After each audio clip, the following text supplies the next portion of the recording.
अस्सलाम वालेकुम, मैं मोहम्मद मुनीबुल्लाह। उम्मीद करता हूँ आप तमाम लोग अपनी जिंदगी में खुश होंगे। बढ़ता हूँ आज के टॉपिक की तरफ। आज का टॉपिक जिस तरह हम लोग टाइटल में भी पढ़ चुके हैं, that is about stage fear. Stage fear no doubt एक बहुत बड़ी बीमारियों में से बड़ी बीमारी है, जो तकरीबन दुनिया में हर 3 बंदों में से एक बंदे के अंदर पाई जाती है। मौत से ज्यादा खौफ होता है लोगों में स्टेज फियर का, डर के हमारे लोग स्टेज पे भी नहीं जाते। लेकिन आज मैं इस वीडियो में आपको चंद ऐसी टिप्स दूंगा, अगर ये टिप्स आप लोग अपनी जिंदगी में लेके आए तो उम्मीद करता हूँ आप किसी भी स्टेज पे जाके कोई भी स्टेज हिला सकते हैं, वहां पे जाकर रॉक कर सकते हैं और ऑडियंस को अपनी तरफ मुतवज्जा कर सकते हैं। सबसे पहली इसमें जो टिप है वो, जिस तरह मैं पहले भी कहा करता हूं, think positive before going on the stage. आप लोग क्या करते हो, आप लोग बैठ के सोचना शुरू कर देते हो, पता नहीं क्या हो जाएगा, मैं स्टेज पे जाऊंगा, मैं अपना स्क्रिप्ट ना भूल जाऊं, मैं अपनी याद की हुई स्पीच ना भूल जाऊं, मैं कोई लाइनें इधर उधर ना कर दूं। जैसे ही आप फिर जब ये चीजें सोच के आप स्टेज पे जाते हो, जैसे ही आप स्टेज पे जाकर खड़े होते हो, क्या होता है, वही सारा कुछ आपके साथ होने लग जाता है, क्योंकि आप उसको विजुअलाइज गलत करके गए होते हो। तो विजुअलाइज जो करके जाना है अपने आप को, वो आपने पॉजिटिव विजुअलाइज करके जाना है स्टेज पे जाने से पहले। जब आप सोच रहे हो बैठ के कि मैंने स्टेज पे जाना है, तो उस वक्त आप एंजाइटी का शिकार ना हो, उस वक्त आप अपने हाथ ना मल रहे हो, उस वक्त आप अपने और कोई काम ना कर रहे हो, बल्कि आप अपना पॉजिटिव सोच रहे हो कि I am going on the stage and I am going to rock the stage, कि मैं स्टेज पे जाऊंगा और मेरे अलावा उधर स्टेज पे कोई भी मेरे से अच्छा परफॉर्म नहीं करने वाला। इससे आप देखें, आप स्टेज पे जाएंगे, जब आप पॉजिटिव एटीट्यूड के साथ स्टेज पे जाएंगे, इसका आपकी स्पीच पे या आपकी आप प्रेजेंटेशन के लिए जा रहे हैं, किसी भी चीज के लिए जा रहे हैं, उस पर बहुत ज्यादा असर पड़ेगा। उसके बाद दूसरी चीज जो यहाँ पे आती है वो मैं कहूंगा बी प्रिपेयर्ड, जो कि जिस चीज में भी आपको कॉन्फिडेंस चाहिए होता है, कॉन्फिडेंस आपको हमेशा उस चीज के अंदर होता है जिस चीज का आपको पता होता है मैं इस चीज में 100% हूं, मेरी तैयारी इसके अंदर फुल अच्छी है। फॉर एग्जांपल, अगर आपने इंग्लिश बोलनी है, तो जिनकी इंग्लिश कमजोर होती है, अक्सर उनकी छोटे बच्चों के सामने इंग्लिश फरफर निकलना शुरू हो जाती है। क्यों? आपको पता होता है कि इस वक्त जो आपके सामने बैठा हुआ है मुझे उससे ज्यादा आता है। तो आप जिस चीज के लिए भी जा रहे हो, फॉर एग्जाम्पल आप प्रेजेंटेशन के लिए जा रहे हो और आपने प्रेजेंटेशन देनी है, आपने फॉर एग्जांपल प्रेजेंटेशन देनी है रीडिंग स्किल्स के ऊपर, तो आपके पास रीडिंग स्किल्स के ऊपर इतनी नॉलेज हो कि आपको अपने ऊपर इतना कॉन्फिडेंस हो 100% कि आपके सामने बैठे हुए लोगों में से सबसे ज्यादा इसके बारे में आपको पता है। इसी तरह अगर आपके कोई डिबेट, आप स्पीच करने जा रहे हो, तो अपनी स्पीच के बारे में एक एक वर्ड की आपको गहराई पता हो, तब आपके अंदर 100% कॉन्फिडेंस आ जाएगा। हम कॉन्फिडेंस इस तरह भी लूज कर जाते हैं ना अक्सर, कि आपको पता अपनी चीज जो आपने याद भी की होती है, फॉर एग्जाम्पल आपको जो टॉपिक दिया गया, आपका वो इतना अच्छा प्रिपेयर्ड ही नहीं होता, कि आपको डर होता है कि मैं स्टेज पे जाके कुछ गलत ना बोल दूं, या मेरे से स्टेज पे जाके अगर किसी ने कोई क्वेश्चन कर लिया तो मैं उसका आंसर किस तरह दूं। इसलिए जब आप स्टेज पे जाने से पहले अपने उसको स्क्रिप्ट को, अपनी स्पीच को, अपनी जो आपकी अगर कोई मतलब वो आपकी अगर कोई प्रेजेंटेशन है, तो उसको अच्छी तरह याद करें, उसके बारे में अच्छी तरह नॉलेज इकट्ठी करें, उसकी एक एक चीज को देखें, उसके आप पहले जो आपको लगता है ये चीजें इसमें गलत है, उन चीजों को सर्च करें कि आया ये चीजें सही में गलत भी हैं, ये सिर्फ ये चीजें मेरी नजर में गलत है। फिर उसके बाद आप उसको शीशे के सामने खड़े होकर प्रिपेयर करें आराम से। अगर आप लेटे हुए हैं तो उस चीज को प्रिपेयर करें, उसको माइंड में घुमाएं, चलते फिरते हर जगह पे आप उसको माइंड में। मैं आपको अपना बताता हूं, मैं डिबेटर था, तो जब मैंने स्पीच करनी होती थी तो मैं स्पीच से पहले कभी आईने के सामने खड़ा था कि मैं घर से जब निकलता था कॉलेज के लिए या जहां पे मैंने स्पीच करनी होती थी, मैं रास्ते में भी अपनी स्पीच पढ़ रहा होता था। इधर उधर वाले लोग देख के कह रहे होते थे, एनू पता नहीं मौलवी नु की हो गया, पागल हो गया, ऊंची ऊंची लगा हुआ है। तो इस चीज को अपने अंदर से मतलब ये नहीं सोचना आपने कि मैं इस वक्त क्या कर रहा हूं। हर वक्त आप अपनी प्रिपरेशन करें, सोते उठते हर वक्त इतनी प्रिपेयर कर लें कि आपको अपने ऊपर फुल कॉन्फिडेंस हो जाए कि आई कैन डू दिस, मैं जाकर रॉक करूंगा स्टेज पे। और देखें आपका इसका इतना पॉजिटिव आपको इफेक्ट पड़ेगा कि आप स्टेज पे जाके बिला झिझक, बिला रुके कॉन्फिडेंस के साथ बोलेंगे। अच्छा, ये तो काम थे जो हमने स्टेज के ऊपर जाने से पहले करने थे। अब इसके बाद आप स्टेज के ऊपर चले गए हैं, अब स्टेज के ऊपर आपने बोलना किस तरह, आपने करना किस तरह है, मैं उसके बारे में बताऊंगा।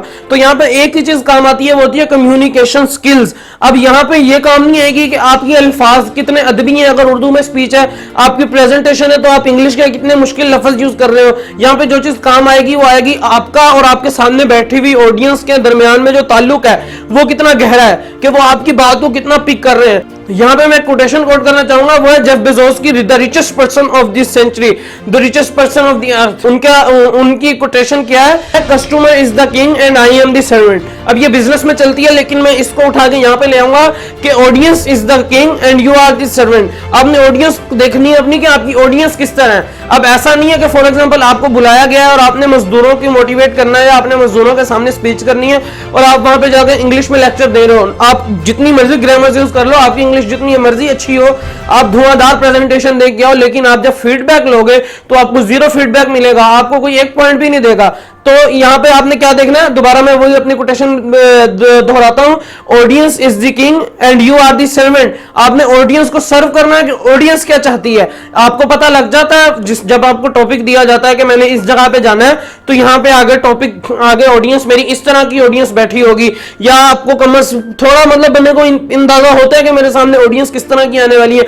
फॉर एग्जाम्पल अगर आपने लम्स में जाना है तो आपको पता होगा लम्स में किस तरह की ऑडियंस है, या आपने किसी मदरसे में जाना है तो वहां पर भी आपको पता होगा ऑडियंस किस तरह की है। 14 अगस्त का मुकाबला है तो आपको उसके पता होगा कि वहां पे ऑडियंस किस तरह की आएगी। हर जगह का आपको पता होता है कि ऑडियंस किस तरह की आएगी।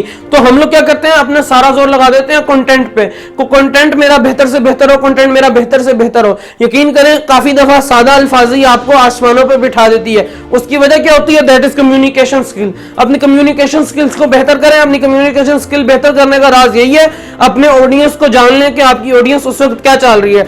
क्योंकि जब दिल से दिल का राब्ता होता है ना, असल बात तभी दिल को लगती है, और आपकी मतलब आपको जो फिर फीडबैक मिलता है तब आपको पॉजिटिव फीडबैक मिलता है। फॉर एग्जाम्पल इसी तरह मैंने जिस तरह पहले मजदूरों की एग्जांपल दी, वहां पे आपको अगर फॉर एग्जांपल फॉरेन कंट्री में जाना है और आपको वहां पे जाकर स्पीच करनी है, आप वहां खड़े होकर आप उर्दू में स्पीच करना शुरू कर दो और वहां पे आगे आपके सामने ऑडियंस सारी इंग्लिश बैठी हुई है, तो वहां पे भी आपको फीडबैक जीरो मिलेगा। इसलिए अपनी ऑडियंस को जान के उसके मुताबिक अपनी तैयारी करके अपने आप को प्रिपेयर रख के जाएं। उसके बाद जो आखिरी टिप है और चौथी टिप है, that is the backup plan. आपका बैकअप प्लान हमेशा होना चाहिए अपने बारे में, क्योंकि अक्सर जिस तरह मैंने पहले कहा कम्युनिकेशन स्किल कब बिल्ड होगी, जब आपको पता होगा कि आपकी ऑडियंस कैसी है। फॉर एग्जांपल है आपने एक जगह पे जाना था, आप ये सोच के गए थे मैंने ये वहां पे बातें करनी है, मेरी ऑडियंस ऐसी होगी। आप वहां पे जाते हो और आपको ऑडियंस वहां से चेंज मिल जाती है, आपका सारा आपको क्या कहते हैं, आप नीलों के बैठे हुए, आपको पता ही नहीं है मैं बोलूं क्या। फॉर एग्जाम्पल आप डिबेट कंपटीशन में जा रहे हो, आपका वहां पे जाकर टॉपिक चेंज कर दिया उन्होंने। पाकिस्तान में तो अक्सर इस तरह होता है, हमारे साथ इस तरह हुआ कई दफा कि हम गए और जाते ही हमारा टॉपिक चेंज हो गया, हमारे पास आधा घंटा है। तो आपको टॉपिक किस तरह, अच्छा टॉपिक फिर उधर किस तरह चेंज होता है कि जो टॉपिक दिए गए होते हैं उनमें से आपने एक टॉपिक सिलेक्ट करना होता है खुद। वो क्या कहते हैं, नहीं जी आपने खुद टॉपिक सिलेक्ट किया था, आपने इस पे नहीं करनी है, आपने इस पे स्पीच करनी है।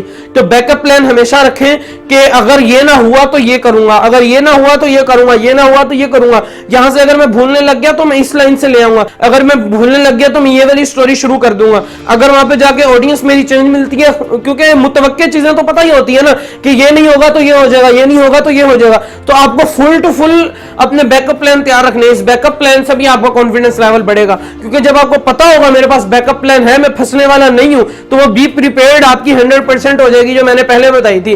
तो इन चारों चीजों को अगर आप लोग रखें अपने जहन में और स्टेज के ऊपर जाएं, तो इंशाल्लाह मैं उम्मीद करता हूं कि आपसे बेहतर उस जगह पे खड़े होकर स्पीच कोई नहीं कर सकता, आपसे बेहतर खड़े होकर उधर कोई प्रेजेंटेशन नहीं दे सकता, आपसे बेहतर खड़े होकर उधर कोई मोटिवेट नहीं कर सकता, आपसे बेहतर उधर खड़े होकर कोई कम्युनिकेट नहीं कर सकता, आपसे बेहतर उधर कोई स्पीकर नहीं पैदा हो सकता। अल्लाह ताला मेरा और आपका हामी नासिर हो। पाकिस्तान जिंदाबाद। अस्सलाम वालेकुम रहमतुल्लाह। इस वीडियो को ज्यादा से ज्यादा व्हाट्सएप ग्रुप्स में, फेसबुक पेजेस पे, फेसबुक ग्रुप्स में, हर जगह पे शेयर करें, ताकि लोगों के अंदर जो फियर बैठा हुआ है वो ये टिप्स देखें और उनका फेयर निकले। वीडियो को लाइक करें, सब्सक्राइब करें मेरे चैनल को, और नीचे कमेंट में बताएं कि आपने अपने फेयर पे किस तरह कम अप किया, आपने अपने फेयर को किस तरह निकाला, या आपके पास कोई मेरे से बेहतर टिप हो तो उसको कमेंट में बताएं। इंशाल्लाह मैं आपकी स्टडी जरूर पढ़ूंगा। अस्सलाम वालेकुम रहमतुल्लाह।